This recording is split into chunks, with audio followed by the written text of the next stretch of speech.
Here we are, just a week at 10 in HD. Here we are, just a week before Christmas, and we're talking about the miracle ending and the answer to a community's prayers. Good evening, I'm Doug Dunbar. Karen's off tonight. We're going to take you live right now to a Double Oak neighborhood. This is where they're anxiously awaiting the return of a neighbor tonight. We're expecting to hear from Eileen Loscott and or her husband once they arrive, if it happens during our newscast, and it's happening now. As we join you at 10 o'clock, there is the red vehicle that police were searching so desperately for over the last 24 to 36 hours. We believe Loscott, there she is in the passenger seat, front passenger seat, patting her chest, possibly in disbelief of the amount of people who are waiting outside her home here in Double Oak.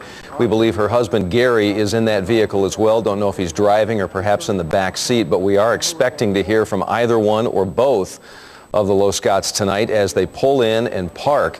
And this odyssey has been crazy here over the last 24 to 36 hours. Loscott, of course, was rammed apparently in a fake accident that took place in Double Oak, not too far from her home. There is Bud Gillette. Bud, let's talk a little bit about the history of this for people just joining us tonight. I was letting him in on the fact as we wait on the Loscotts to come out. This all began with kind of the ruse, the fake crash. Somebody bumped into her car, and then she was kidnapped at that point, correct? That's right. That's what we're understanding. She wasn't too far away from here when it occurred, and she was apparently bumped and stopped, as many of us will do. But at that time of night, it's not really a good idea. We're expecting her husband now to come up and talk to us. We've been informed that the police chief has told us that her husband Gary will come and talk to us in just a second.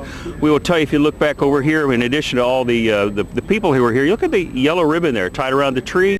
Well, it worked. It's a symbol of hope, and it came through at this time. From the workplace where she was last seen, we really feel like this was a miracle. To neighbors and friends fearing the worst. I prayed that she would come back home. And now she will. Eileen Loscott's terrible odyssey is ending. Early Thursday, on her way home from work, her car was bumped on a street near the house. She stopped, but 3 men rushed the car. They ordered her to drive to Cedar Hill to take money from an ATM, and to West Texas and into New Mexico. She reportedly spent 14 hours in the trunk, and suddenly it was over. She was released by her captors, and she is unharmed.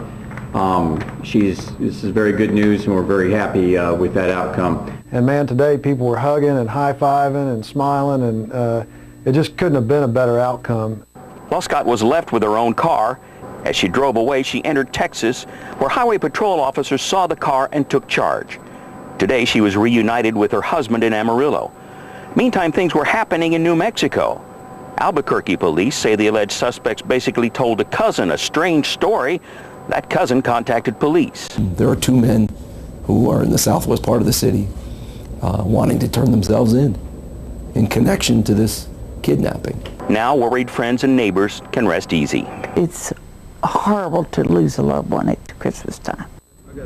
But they're not going to lose a loved one at Christmas. They have just returned here at the house from this the terrific ordeal from the last 36 hours or so. Now, we're expecting Gary, the husband, to come out and talk to us. He's supposed to have a statement for us, according to the police chief here.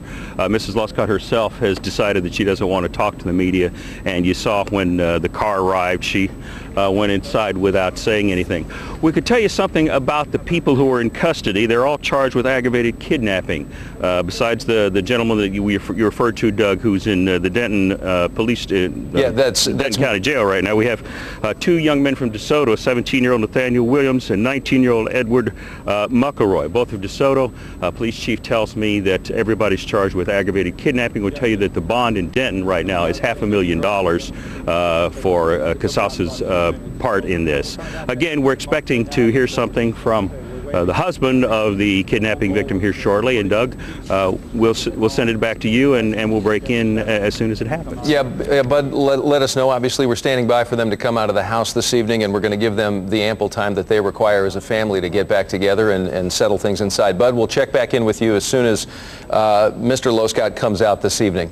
We have new information tonight in a story that's going to affect hundreds of thousands of North Texans. An agreement has now been reached between Blue Cross Blue Shield of Texas